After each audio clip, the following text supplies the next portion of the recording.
Unapologetic. Welcome to Men Talking Mindfulness.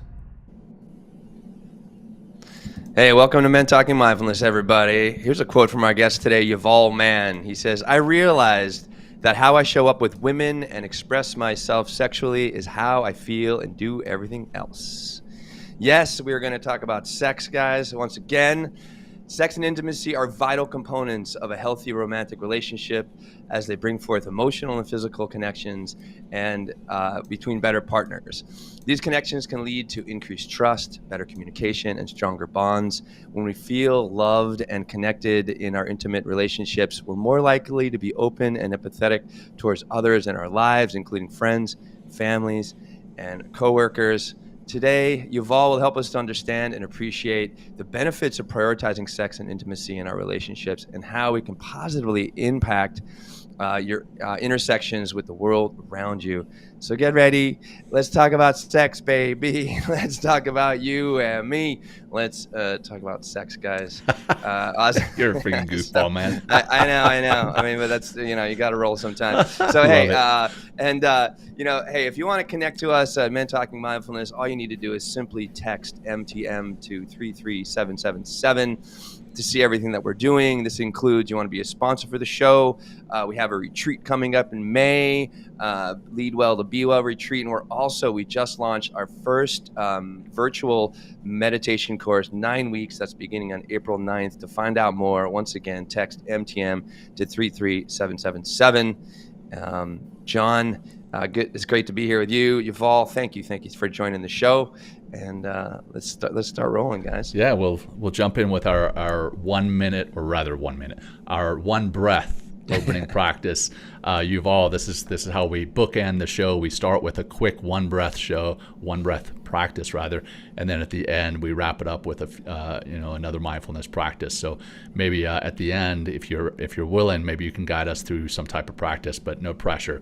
But to kick it off, I'm going to start with just a simple breath to get us grounded. And I've got a little bit of a sore leg, so I'm actually sitting down instead of normally I stand. So I'm going to sit down for this practice, and we're just going to simply bring our attention to our breath to start, not forcing anything, just being aware of it.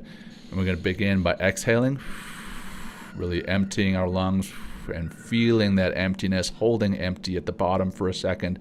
Deep breath in, into our belly first, then into our chest, and hold full and release. And as you release, be aware of that release and start to bring some movement into your body, wiggling your fingers, maybe your toes, rolling your shoulders. And now we'll get into this conversation. And we're going to have a lot of interesting conversation here today. Right before we hit record, we were going back and forth between the three of us about potential pivots for the conversation topic, and Yuval came up with this awesome title here, Erotic Aliveness, where we're going to be talking about intimacy, sex, and ecological wisdom. And you may be wondering, how does that all tie together? What the hell does that even mean? And Yuval is going to help us to understand that. So Yuval, again, welcome to the show. Very happy to have you here. And I guess we'll just start off simply with how did you get started in this work? Mindfulness, spirituality, sexuality, and then that ecological wisdom, that ecological awareness. How did you get started in all that, and what does all that mean? First of all, thank you for having me. It's good to be here. I mean, there are many ways that I can talk about it, but for starters, I grew up for the majority of my teens in a very Jewish Orthodox environment, like with the black hats and the everything. And I was actually not born into this life. I was born into a secular family, hippie parents, kind of like into meditations and having gurus and that kind of stuff, psychedelics.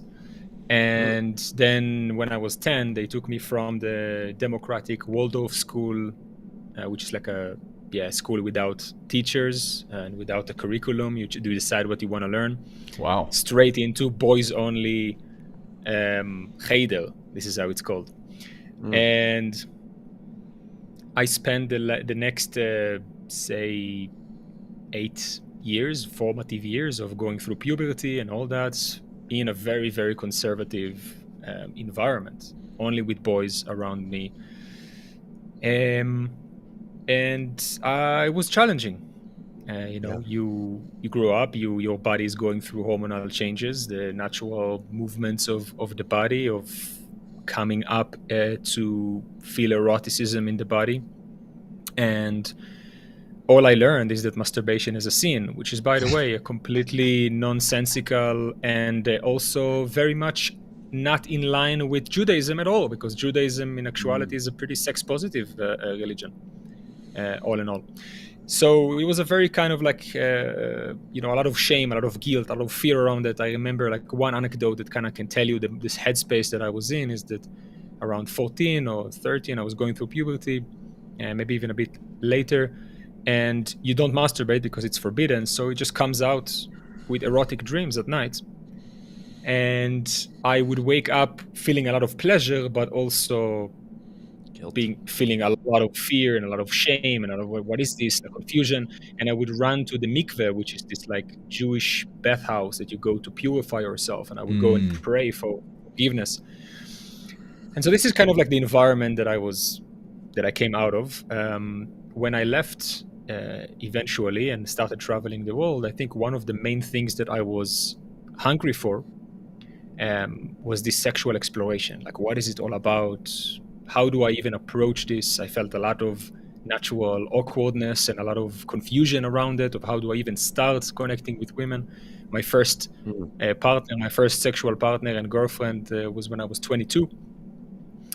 And it was phenomenal. I was like, I want to do this for the rest of my life. It was so good. And the sky didn't fall and I didn't burn on nothing happened. I wasn't hit by a lightning. It's all fine. It actually feels great. I feel amazing about myself, about my life. It's so good.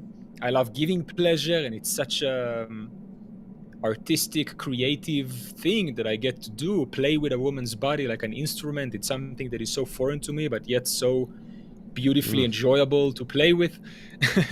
And I think that kind of sparked the next 10, 12 years of traveling the world and really going deep into the underground of the sex positive scene everywhere that I went. So from sex clubs to, bondage and shibari community to all kinds of sex positive, polyamorous, all kinds of explorative communities everywhere I went. And it's only around the pandemic that I started sharing some stuff online, and it kind of rolled pretty quickly to having a pretty big platform that I was completely not planning on. And then men reaching out and being like, hey, I need some help with this or that. And it kind of just started happening. And the ties to the ecological awareness, the ecological wisdom, again, what does that mean for our audience and quite literally for me? I'm not entirely sure what that means. Right. And the tie in there. So throughout this entire time, I came up from a very religiously dogmatic space. And when I left, I threw it all behind me with a little bit of kind of rage. I was like completely against anything that sounds even remotely spiritual. I had this like allergy reaction to it because of the traumatic experience that I've experienced there. Over the years, my arc of development was coming back to a reconnection with my lineage, with my roots, with Jewish mysticism, through a completely different space, which is reconnecting with more Western, esoteric, and kind of wisdom traditions and indigenous traditions. And I realized that existed in my own culture the whole time. It was just hidden from me. And I suddenly remembered places in my own childhood that I would listen to Kabbalists or Jewish mystics, like sing the names and cry and like have a deep connection to it.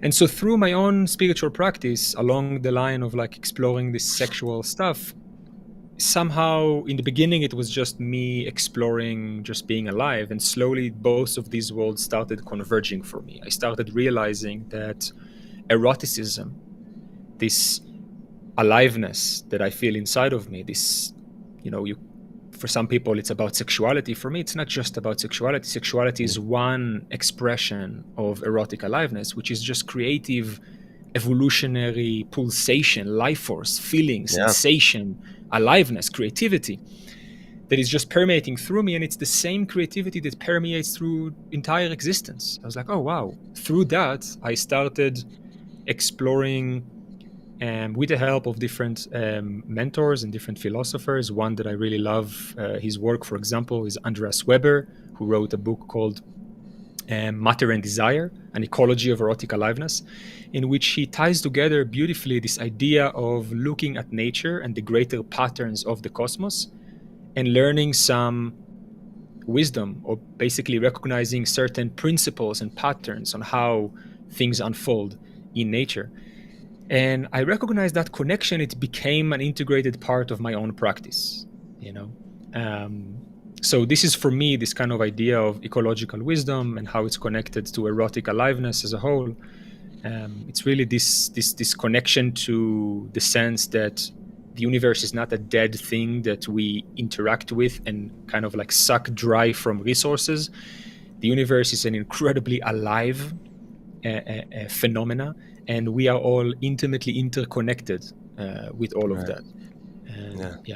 I had a conversation with my 6-year-old daughter on the way to school about the universe and its interconnectedness and how everything ties together. I think it was a little bit over her head, but she smiled and nodded at me.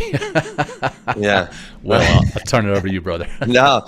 I mean, well, let's start. We said the word connectedness, connection, so many times already. Let's talk about what you're learning and what you're experiencing with working with different men in this space of intimacy and presence. What are some of the fundamentals to establishing a real connection, not just with yourself, but with other people? So maybe you start either way, like with yourself or with ourselves or other people, but let's get to the foundation of connection and what you're understanding and learning about the important essentials about what connection is, and then how do you continually practice and maintain and facilitate and bring forth a deeper, more meaningful connection to ourselves and our other people, as well as the ecology around us, the environment.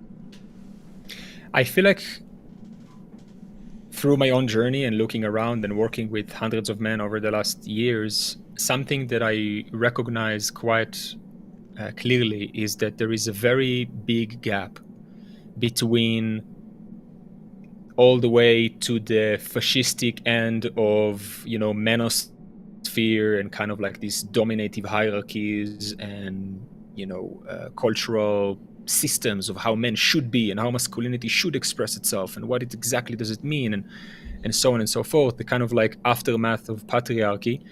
And on the other hand, you have this like strange and peculiar new age wasteland of awakened masculinity and all these kind of like new age ways of this is really bad, here is like a different way. And basically in a lot of times it's just taking the same puritanical systems of gender roles and just dressing them with some jargon that sounds more spiritual and enlightened, but at the end of the day very similar things. And on top of that, I think a lot of people just don't resonate with this very regurgitated kind of spiritual language. People who don't necessarily come from a spiritual background or necessarily want to engage with that kind of stuff.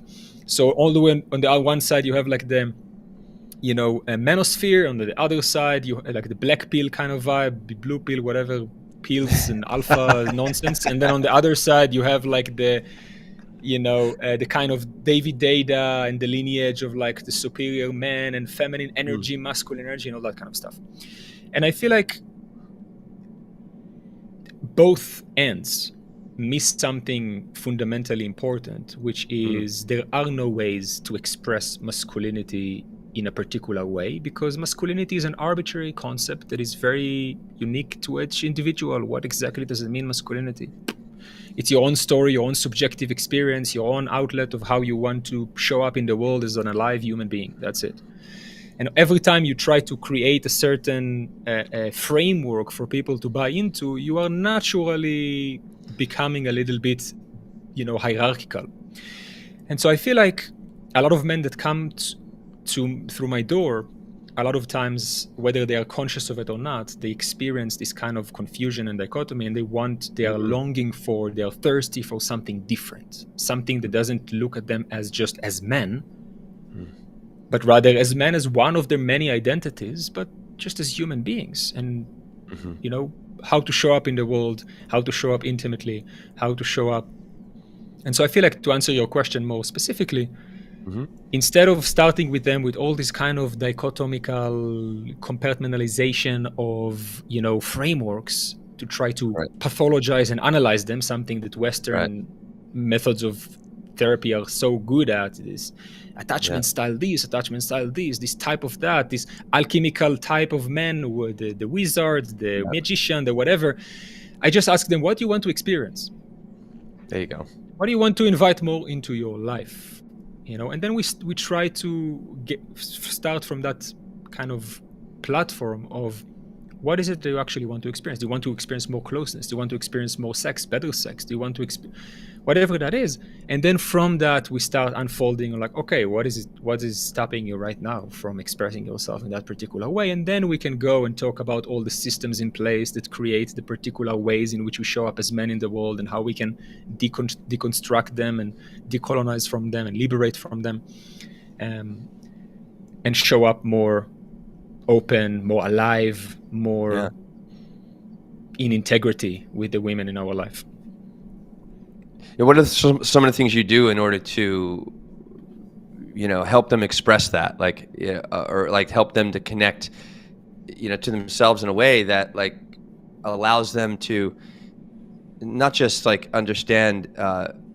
One thing we see very often with men, it's there is a very big lack of emotional connection, emotional literacy, emotional IQ, and just to really create a real connection with themselves and then somebody else, and it could be very, very profound.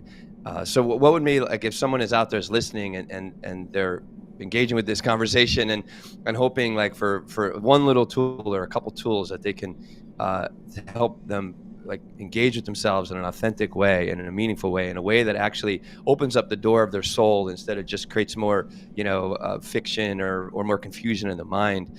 What would you have to say to that? A place that I really love starting with is an exploration of what feelings and emotions actually are. I feel like within the context of our society that is ultimately based on human supremacy over nature and our environment, the trickle down of that is supremacy of one group over the other, supremacy of men over women, supremacy of all these kind of things. And then within ourselves, there is supremacy of emotions. There is hierarchy of emotional experiences. We all grew up in an environment that gave us this dichotomic view of some emotions are good and valid, some emotions are bad, you don't want to experience them. Like a baby or a child, you are smiling and happy and make everybody comfortable, great. If you're showing rage, throwing a tantrum, yelling, screaming, being angry, no, we don't want that. Go to your room, be alone and relax. It's one of the most insane things that insane people like Jordan Peterson say, for example, is that a child, if they are angry, you need to put them in the room and let them be by themselves, be alone and relax, which is a completely detached lack of understanding of what emotions actually are.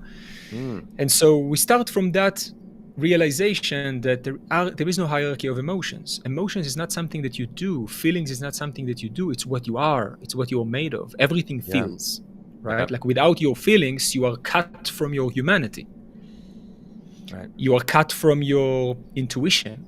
You are cut from your connection to source, to people around you, to your woman. And there's this kind of made up story of men are more analytical than women, where all this kind of nonsensical kind of things. But at the end of the day, it comes down to realization that there is no hierarchy of emotional experiences. And then from there, we start discovering flavors of emotions that go beyond just the label of I'm feeling this, I'm feeling that. and go really into the somatic experience of raw sensations in the body as recognition that they are all pulsations of evolutionary aliveness, of evolutionary wisdom, that all have an unlocked wisdom for you if you are willing to listen. So approaching them with curiosity. So suddenly the world is not a set of problems that I need solving. My sexuality is not a problem that I need to solve by learning a few techniques. My relationship is not something that I can amplify by becoming a particular flavor of masculinity, but turning inwards, listening to the feelings, and becoming curious enough to allow them to be fully digested and eventually turned into my own unique, authentic expression of how I want to show up in sexuality and relationships. So it's rather an inverted approach to to the whole thing. I've got to jump in as a parent. Coming back to the piece where we're talking about putting children alone to deal with their temper, because I do that, and I'm curious what you recommend as an alternative, because my one of my kids has some struggles with his temper, and he's 5, so I'm curious what you recommend as a better way of handling that. So when we feel something, that feeling, that sensation wants to, evolutionarily speaking, wants to and needs to be recognized, needs to be seen, whether it's by myself. I'm looking into it, I'm feeling it fully, as they say. I'm letting it fully digested and then allowing it to be expressed in whichever way it wants to. A child doesn't yet have these like emotional intelligence tools, and so as most of grown-up men, unfortunately. And so he needs his environment to regulate him.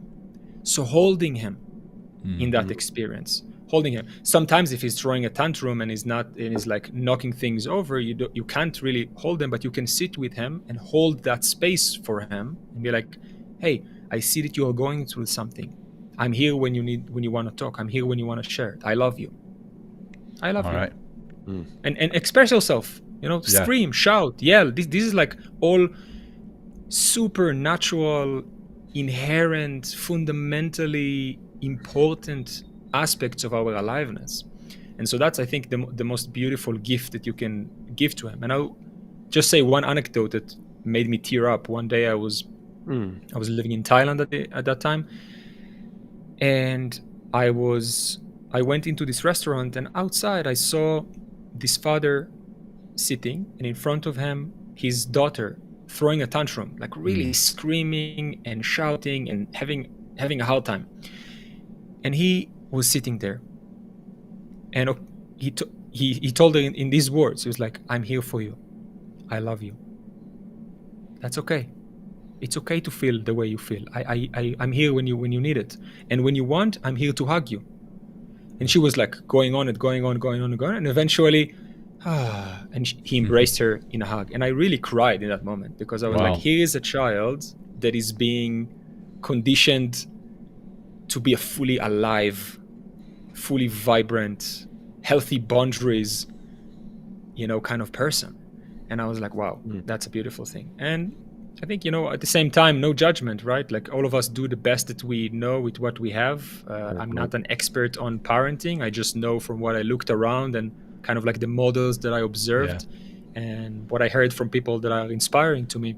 But we all work with what we have. It's not always easy to hold a child that is throwing a tantrum, I'm sure. I can attest to that. But I do like the essence behind everything that you're mentioning and talking about, because I'm all about the children understanding and exploring their boundaries, and then being curious about the emotions that they're experiencing. I mean, that's one thing that we are not as a lot of grown men, is that we'll experience something and we'll push it away rather than embracing it and being curious about it. But I want to move aside from that. Before I do, really ironically, I have a shirt underneath this sweatshirt that says, "I was a good parent before I had kids too," and I just thought that was pretty good, because I used to Go ahead. Talking about ecological wisdom, I feel like, and this really ties it back to the conversation about man as a whole, Yeah. is what happens when you really witness nature unfolding, right? Like when you look at a very healthy biosphere, that everything is very alive and very like a good ecosystem that is healthy. One thing that you can observe is that nothing ever tries to be anything that it's not, right? Everything is exactly what it is. If it's dying fully, you know. The bee doesn't try to do the function of the fungi, and the tree doesn't try to do the function of the thing. It's all working together in authentic expression. And it requires a lot of vulnerability for everything in the biosphere, this ability to expose oneself to potential relationship with another, with the potential that that relationship will not work out, or for it to die or decompose or something. But that vulnerability is what holds it all together and make it so everything can really collaborate with each other. And I feel like we can learn a lot about expression, authentic expression of our aliveness from looking at this ecological wisdom. And ultimately, it can inform the way we show up in relationships, the way we show up and treat our own internal experiences, the way that we show up in our community, and the way that we raise our sons and daughters, right? Sure. And I'm glad you brought up vulnerability and also the fact that, you know, most things don't try to be something that they're not. But but I will except say human that beings. Except human beings. Exactly. Right? That's where I was going. Is that a lot of human beings do try to be things that we're not. We try to control things and show up differently in this world than we actually are inside. Right? We wear masks. We wear armor. We're afraid of expressing our vulnerability. So, can you talk about men and our struggle with vulnerability and then the tendency to want to control things around us, to include relationships and even sexual encounters? Yeah. So there are a lot of scholars that did great job in like analyzing the conditioning of men in Western societies, like Bell Hooks, for example, that, you know, kind of like conceptualized the idea of how trickle-down dominative hierarchies like patriarchy is informing the way that men show up in relationships and creating all these kind of issues in our society. I think that it can go even a step farther back and recognize that ultimately what it comes down to is a disconnection from our nature, from the environment around us, right? Human beings, like you said, are the only thing in nature that can pretend or tries to pretend to be something that it's not. Yeah. Where did it happen? You know, and how can we, and maybe if we want to approach this situation, or like not only talk about how men are doing wrong and all this kind of stuff that a lot of the feminist discussion like to revolve around, that can sometimes create also hazardous results, like looking at men, demonizing men, or looking at men in like a kind of like an inferior way. So how can we think about better models instead of what we inherited in patriarchy? I think it has to do with this deconditioning of human supremacy over nature, like really exploring this. I am part of nature. I am part of my environment. The way that I show up in the world, what I think, what I do, how I say, what I feel, how I express my feelings, it influences the whole. It influences my community. It influences my relationship. It influences my sexuality, my work. It influences the whole of existence, ultimately. Yeah. And vice versa. I am also, my life does not belong to me. My body is not mine. I exist because everything and everyone that happened and existed before me, and everything that I do right now will inform and influence everything that will come after me. I'm just some fluke at the continuum of infinite evolutionary unfolding. And so that kind of perspective takes you out of this individualistic space of like, you know, I need to pretend to be something that I'm not and micromanage and control my environment. And you become more open to the space of, oh, I am part of this ecology. I emerged from it. Yes. And how do we collaborate together? And I think this is a good place to start. Yeah, I mean it's interesting. You talk about, you know, how we're kind of raised and how we're wired, and it comes from a lot of religious texts. I know, the Bible and Christianity, they really stress dominion over the environment, dominion over different animals. And therefore, what's dominion? It's like trying to control, trying to manipulate, trying to, whatever, control brings. So Yeah. it comes from such a deep, deep, deep place. And I really like where you're going, because we are part of the whole. We are part of the overall ecology, the environment. And without the environment around us, we wouldn't exist as individuals. Without a Yeah. deep, intimate, vulnerable, authentic connection with other human beings around us, we would not exist. It's what's necessary in order for us, not just to survive, but also to thrive as a species. And one of the things that we're seeing more and more of is this individualistic like expression, and very inauthentic expression, coming from so many different places, as I think often a protection mechanism for a lot of people, because they're afraid of being wrong, or afraid of being vulnerable. Of like the lack of control scares the shit out of a lot of people. But if we soften, if we understand, like you said, we're part of one little piece of the whole, right? And I have a place in that whole. I have a place in the ecology and the environment. It can really make such a big difference. Like, how do you get? What are some of the things that you've learned, or work with other men, that kind of strip away that dominion and the control, and getting us into, okay, this is the environment I'm in, this is where I am, and this is where I move from. Any kind of things there? Yeah. Something that there's so much, but something that came up for me as you were speaking is this something that I actually worked on with someone just the other day, and it's something that I like to kind of speak with men about quite often.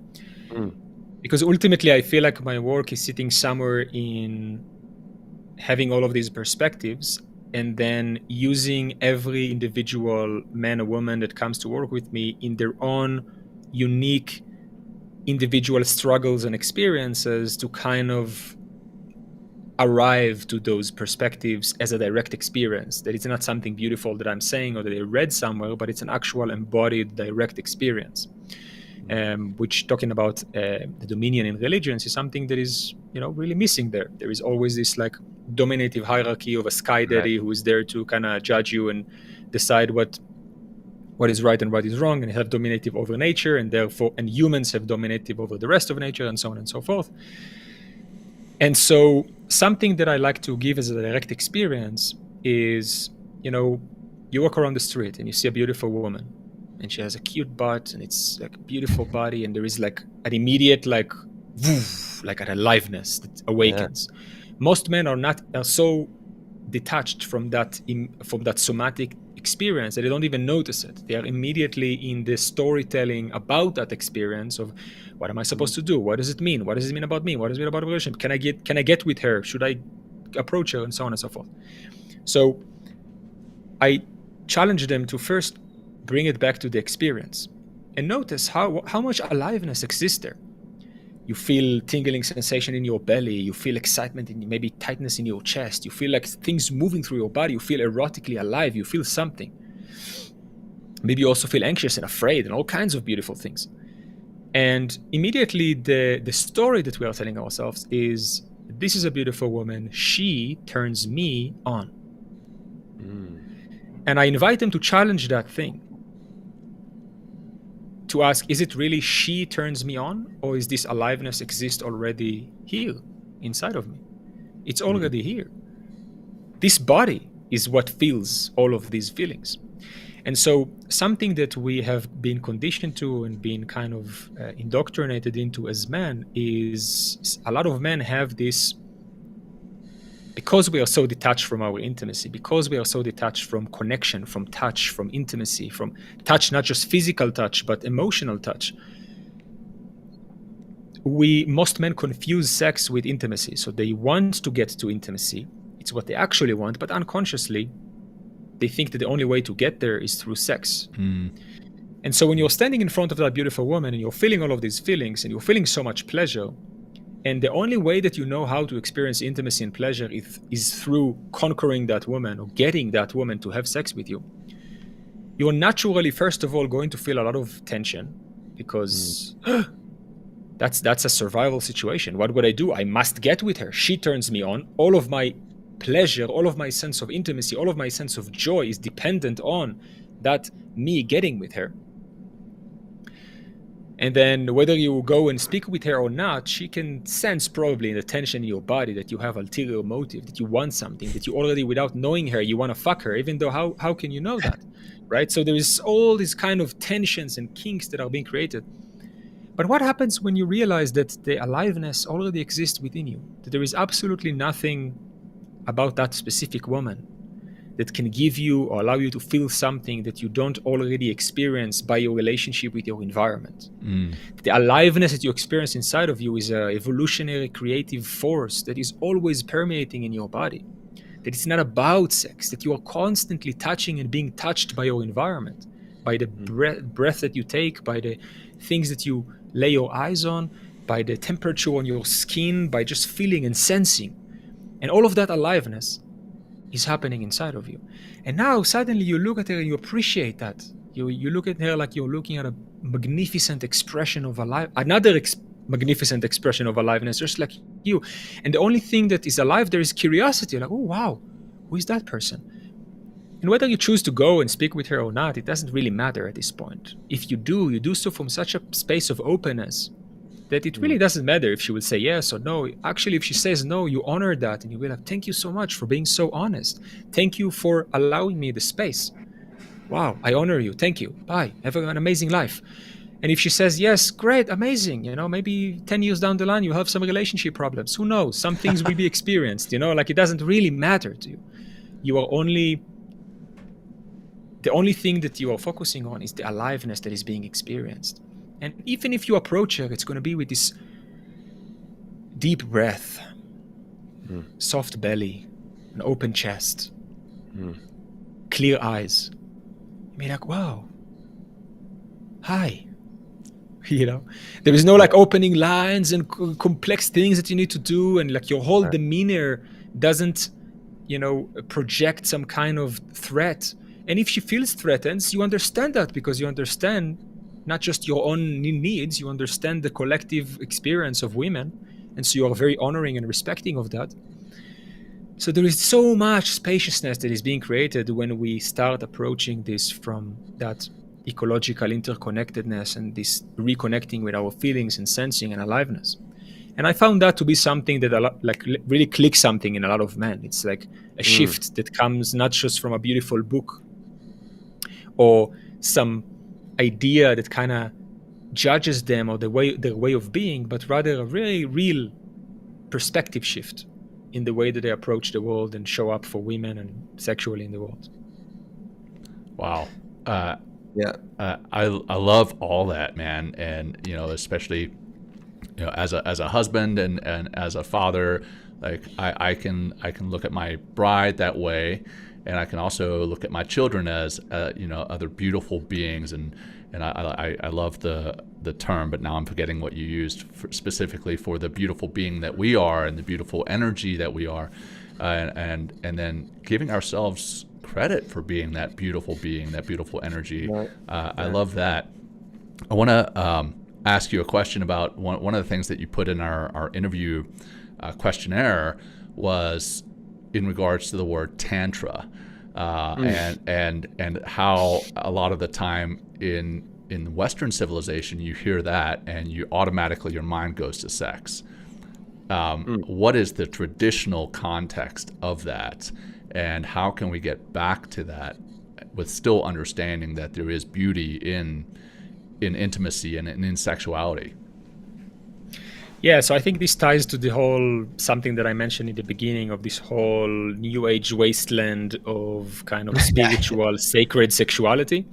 That is a very bizarre rabbit hole of all kinds of shit. Yeah, thanks for calling that out. Thanks for calling that out, number one. I really appreciate that because it's like, it needs to be called out because there's just like, let's shift in the right direction. But thank you, yeah. And so I think the world of like tantric sex fits right into this kind of wasteland. And I think it's important to mention that the word Tantra, and by the way, I'm not a scholar of Tantra or tantric traditions, but if someone wants like a more deep kind of overview, or getting into Shaivism, Tantra, and different and other tantric lineages, you should check out scholars and practitioners like Harish, for example. He has a book, Tantra Illuminated, which lays over some of the things that I'm going to share here as well. But basically, it's this notion that Tantra, in and of itself, is a 4,000 or 5,000 year old tradition that basically back then, kind of like in a span of a few decades, took over almost the entirety of Southeast Asia. And they brought some kind of revelation in contradiction to what was practiced mostly that far, which was monastic kind of approach to spirituality, to getting God through getting out of this world, rather, and the pleasures of it. And like, it wasn't something that is really approachable. The Tantrika came and were like, this is spirituality for householders. You get to God through the world, which to me, as a practitioner, studying and practicing for a while, Shaivism Tantra really opened my eyes to a lot of this ecological thinking, because of this non-dual nature that this kind of tradition holds in it. There are hundreds of different lineages and different kind of philosophies, but ultimately it all comes down to this ultimate philosophy of permeated consciousness, as everything is consciousness, an expression of consciousness, this like non-dual conception of reality. And as such, everything is part of it. You can't say that you need to avoid sex or avoid food or avoid being with a woman in order to get to God, because God is all of it already. So how can we approach God, or how can we reach liberation, let's say, through the body, through the feeling, through the sensation, through the ecology of this world? And it was kind of like a revelatory kind of, hey, this is a spirituality, a religion for householders. So everybody can be part of it. Now, in some lineages, in some moment in time, there were also some kind of rituals and practices that were connected to sexuality. But overall, the 99.9999% of the lineage has nothing to do with sex per se. Sex is part of it all, just like everything is part of it all. But you see my meaning here. Now, in the recent decades, there has been a growing movement of what can be called kind of like modern Tantra, which is basically this whole kind of sacred sexuality kind of approach to sex, who took this like a very rather minute or very tiny part of the whole tradition. And of course, because sex sells and, wants to get enlightened. And so, brought it to the world as this kind of like new type of sex. And then the rest is history, all the tantric gurus and all the kind of bizarre world of scandals that go on in a lot of these kind of retreat places and workshops. Now, I would say that I think this kind of renaissance of connecting spirit and sex in and of itself is a wonderful movement. I have nothing against that in particular. I think that it's more the tendency of mostly white, new age, individualistic flavor of spirituality to take nuggets of wisdom completely out of the entire cultural, philosophical, lineage, communal context, and just blow them out of proportion and sell them as your own thing. It's pretty out of integrity, and also naturally creating all kinds of hazardous outcomes. It's not just about tantric and sex, which we know all kinds of scandals and all kinds of gurus. The teacher of David Deida. There was the one in Agama in Kopangan, this like Tantra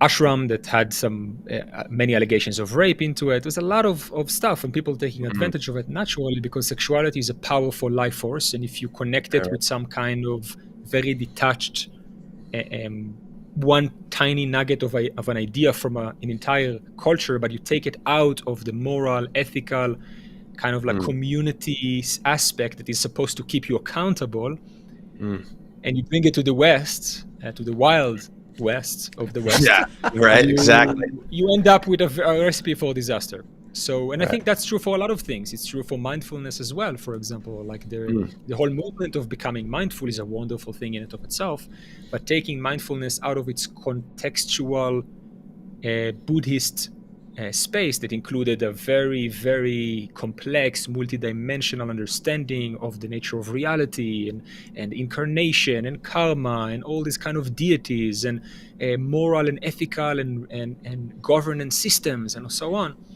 can also create a space in which we are seeing right now, in which you have corporations that are doing mindfulness trainings to make a more, adjusted workers that are more productive within a largely very oppressive systems of capitalism. And so, or you can have mindful Nazis, right? Like you can have a very mindful fascist. Yeah. We've got examples of these people historically. So I think like this is really ultimately what I would say about that is this, like, take it with a grain of salt, and ultimately going back to this ecological wisdom in it, a great way, and this is something that I learned very beautifully from a guy named Josh Sherry. He has an amazing podcast called The Emerald, and he's talking a lot I've heard about this. Someone recommended The Emerald to me, but yeah, keep going. Thank you. Yeah. He's amazing, and he I actually also have a podcast on similar themes. But he was saying, like, in one of the episodes, something that really connected to me. It's like, okay, we have all of this nonsense going around. What do we do about it? And he spoke about a really naturally inherent and available system that everybody can use in order to differentiate and discern authentic wisdom from nonsense, which is look at the thing and the teacher and observe if their wisdom is corroborated with the greater patterns of the universe. So, for example, if a Tantra guru comes and says, like, my penis heals, that really doesn't subscribe to the way the ecology works, because it's just a superiority pathological complex, right? Like, your penis doesn't heal. Your penis is just part of an ecology, an ecosystem of penises, and it's not very superior and special to any other penis, right? Like, so... Yeah. A magic wand. I'm just kidding. Sorry. And other things, for example, like you talk about manifestation, and like your thoughts create your reality, which became a massive nuisance as of late. But you really observe that thing, and you look at the way the ecology works and the interconnectedness of things and the responsibility that we have into the biosphere that we are part of. You really think that your thoughts create fucking reality? Are you that important? And so it's like it's a good system of discernment that I feel like can really be useful for everyone who wants to approach this, improving the relationship, improving themselves, reconnecting with source, but all that they have available to them is all this kind of surface level new age wasteland of stuff, which sometimes contain a lot of good wisdom, but we need a way to discern. So No, thank you. I've actually had some really good experiences doing in the Kundalini tradition, which is they're discovering more and more, and it's more and more of the reality of Yoga Bhajan, who is the leader of that. Is just say it bluntly, is a scumbag in the sense of like how he's just manipulating people on a regular basis in order to satisfy his own freaking ego. And like I've talked to, actually I had dinner with someone a little while ago, a group dinner with someone whose parents she was raised in that environment. And anyway, but I did actually, because I really like what you brought up about Tantra and liberation, because that's what I experienced. And they, in the Kundalini tradition, or I'm not like very versed with Tantra, but they call it like white, red, and like black Tantra, right? And white is like, it's what I've experienced in a group setting, like 200 people at some old, or actually probably more, like 400 people at some old church here in New York City. You're partnering up with someone, you're doing very confronting exercises where you're breathing in a certain way, you're moving in a certain way, you're sitting partnering with someone, and you're doing some exercises sometimes for as long as 62 minutes at one exercise, one thing, doing the same thing with another person at the same time for 62 minutes. You're doing, I think it's 5 of those over an 8-hour period or something like that. It's intense. But I did experience a lot of liberation, sometimes for days, where I've just completely gotten out of my way and not encumbered by all my negative thoughts and sabotaging or who I should be or what I should be doing, but really just feeling myself as I am, but also feeling the world around me as it is as well, and being okay with all of it. And you know, I've gone back. I've done it 3 times. The White Tantric. They have a couple in New York City. You know, if you want to look it up, just Google White Tantric, and they have places. And it was a really good experience for me. And there's also a wonderful necessity of vulnerability and authenticity, and also by doing these exercises, you just begin to burn away a lot of that, like the facade that you kind of bring into a space like that. So it's like I like, and that's really what it is, isn't it? Like all the stuff we're talking about is just being with yourself as you are, right, in the world as it is, and moving through and just being intentional about your life and understanding that you're not the only human being on this planet. And the more that you can connect to yourself and realize that, hey, I'm a part of a whole, I usually connect with, and I see other people connect with life more meaningfully. And that goes whether it's a relationship at work or whether it's an intimate relationship with a particular partner. Yeah. Anything, John or Yuval? Anything? We're kind of getting close to the hour here. But yeah. But go for it, John. Yeah, absolutely. No, I was just actually going to turn over to Yuval and see if he had anything on that. Yeah, please.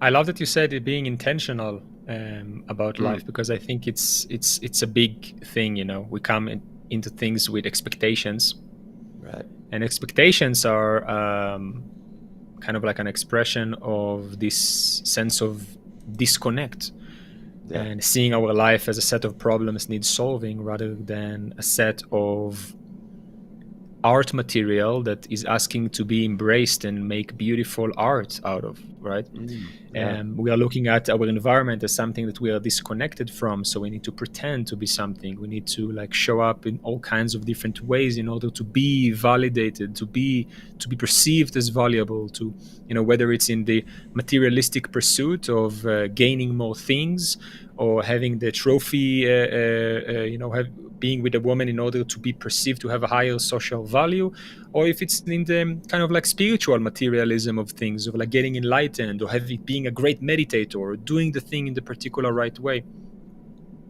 And I think like ultimately it comes down really to that intentionality. It's just nothing is ultimately sacred or inherently sacred, but everything is sacred when we make it sacred, when we are intentional about it, when we really move through life, move through the world as from that posture of interconnected, from that posture of it's all part of me and I'm part of it, and here we are. And then, you know, you're talking about like every wisdom that comes to you, it's being filtered through that kind of prism, right? Like if someone comes to you and talking about manifestation, you're looking at it from a perspective of ecology. You're like, yeah, if you manifest things in the world corroborated with the, you know, nourishment of your environment in a way that is being serving not just your own well-being but also the whole, and in corroborative ways, of course the universe will, you know, like reality will, you know, put wind in your sails,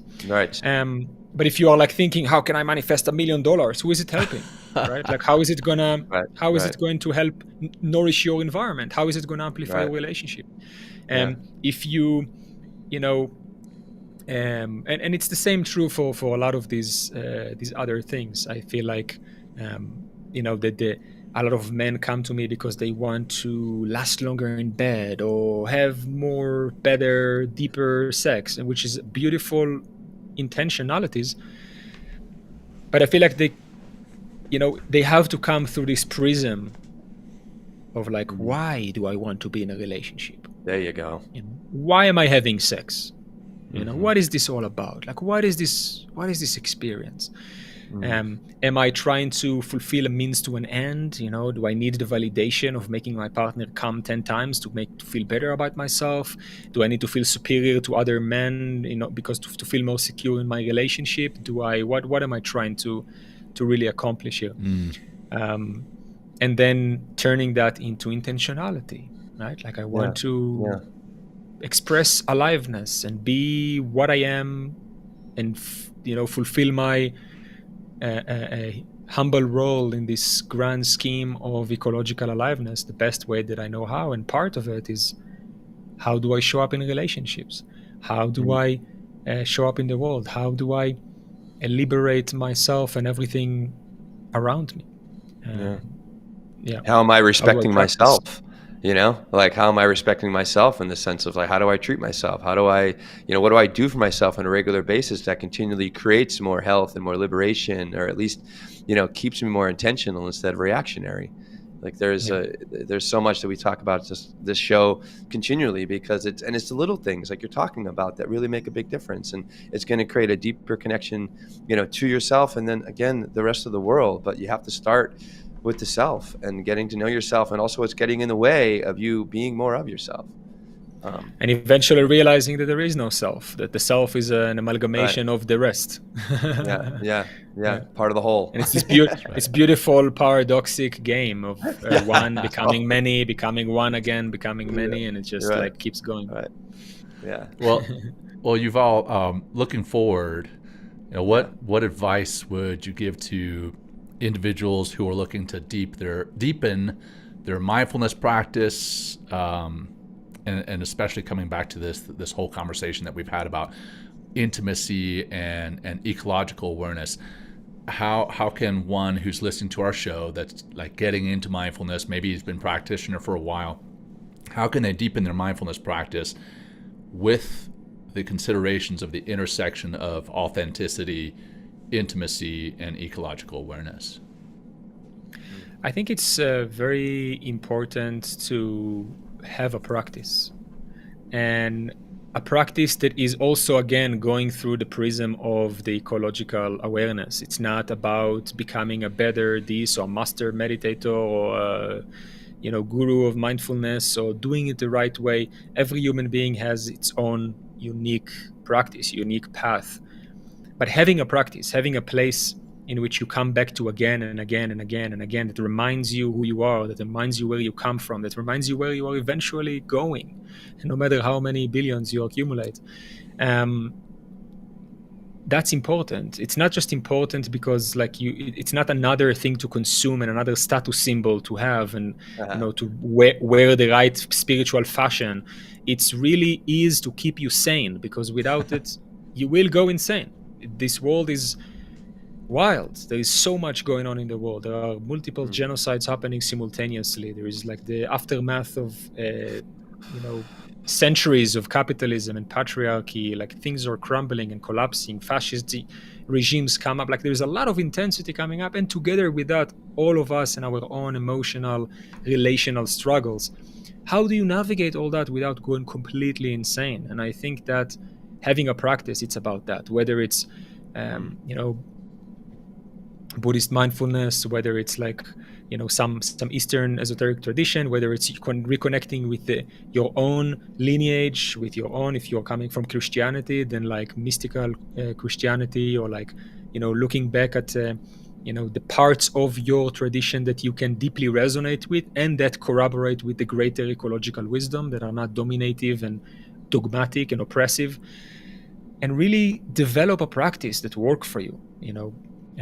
I feel like having a corner in the home that is an altar of some sort, a place that you sit, and it's a place for you. It's an external physical manifestation of your own inner workings and your relationship with the whole. And it's a place you come to reconnect with your ancestors, with everyone that came before you, that brought you here, and give gratitude and offer some things, right? Like, another thing that we learn from ecological wisdom is that this relationship of take with the environment is just not working anymore. The ecology is collapsing around us. It just doesn't work. And so how do we come back to this reciprocal relationship with our environment? What do I give as well? And so a place that you can give thanks, that you can offer things, you can offer your voice, your sound, your meditation, your space, your song, like something that connects you to source. And that will guide you, a place that you can sit and feel your feelings and reconnect with the deep intuitive inspiration that is alive in you.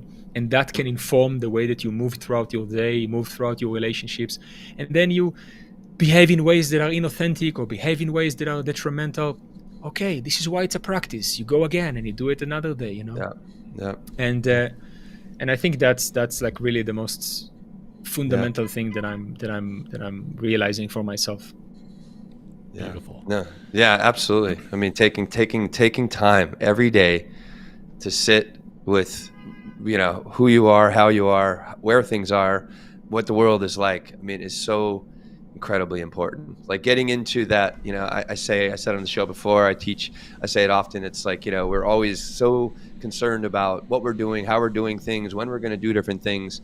You know, what about just getting into the space of non-doing, of just being and just being with as it is, instead of trying to change, manipulate, or, you know, contrive, fabricate, whatever it is. But that's really where I feel so much power that comes from there. And when I really get in touch with those feelings, whatever they are, and be with them as they are, it just, I could move forward more effectively, more intentionally, like we talked about, and I could just be more effective. But also getting into that calm space, I can also, maybe there's something out there that's something else I need that I'm not going to be privy to or open to, because my mind is so closed about, you know, what I should be doing, how I should be doing, or constantly in that doing space. So it's like really so important to, what is your practice, everybody that's listening, you know, and I developed my own practice, John, Yuval, like we've all tried many different things in order to develop the discipline and the respect for ourselves to sit and practice. And then just watch your practice grow and change as well, just like you are, just like the world does, just like the ecology around us does all the time. Impermanence is part of everything, and we need to flow with it instead of fight against or try to, you know, maintain dominion over it. It just doesn't work that way, and you're going to be struggling and stressing out tremendously every time you do that. It's just the way it works. I like to say, maybe try, you know, if nothing else works, maybe try stopping trying to figure it all out and let life figure you out. I'm guilty Thank of you. that. I'm guilty of that. I mean, it's like you're a plant in the meadow, right? Like you're not like sitting there trying to manipulate everything around you. It's like you are just becoming. You know, look at the tree. That's the same. You know, there's no forcing that needs to happen. Yeah. Awesome. Well, Yuval, I know we're at the top of the hour here. Just want to thank you again for being on the show. And then I want to thank our audience for tuning in live here today, and for those who are tuning into the podcast later when that's released. So if you got something from the show as our audience, please share that with your family, your friends, your colleagues, whoever you think could benefit. And then please give us a review on the podcast and subscribe to our social media platforms. We're on all the different platforms. And if you text MTM to 33777, you'll see all the things that we've got going on. And we'd love to hear from you. That said, I'm going to turn it over to you guys to fight it out, to see who's one wants to lead the closing practice. Yuval, would love to invite offer that over to you, but no pressure. And if not, then I'll let Will take it. Yeah. What do you feel, Yuval? You want to lead us into some sort of practice that maybe, yeah, please, brother. Yeah. Go for it. Yeah, thank you.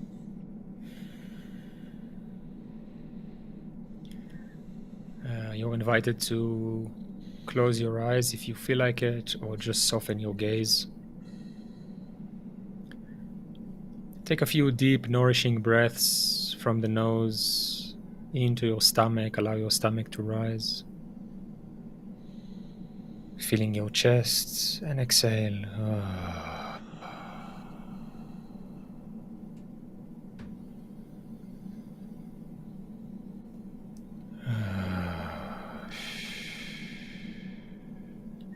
Start noticing sensations in your body.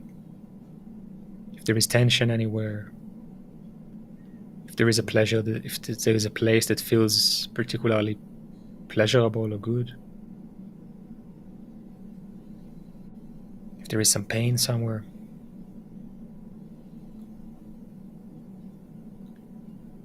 Notice sensual sensations like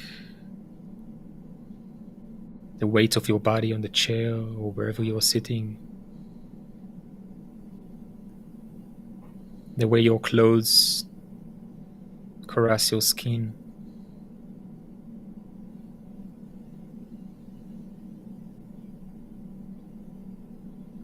And try to see if you can notice even subtler sensations.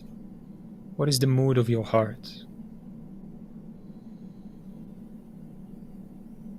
Try to feel it without giving it a label, just noticing.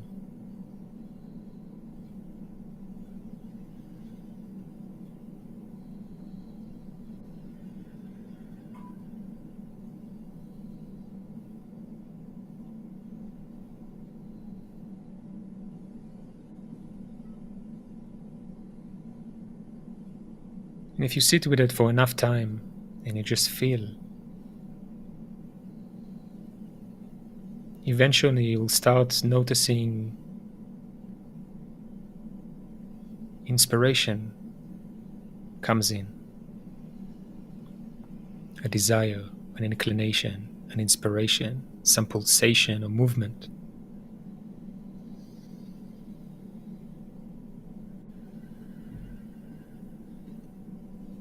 And if you listen close enough,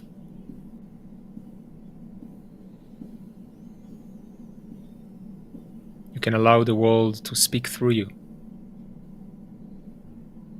You can be moved by not just the power of yourself, but the power of the cosmos, just moving you, supporting you, helping you express your authentic, vibrant, most inspired aliveness. Take another deep breath and just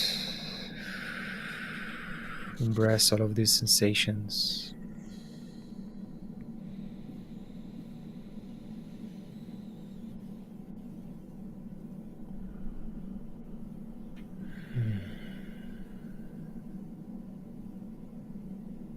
And whenever you're ready, you can open your eyes. Thank you, Yuval. Just a mini taste.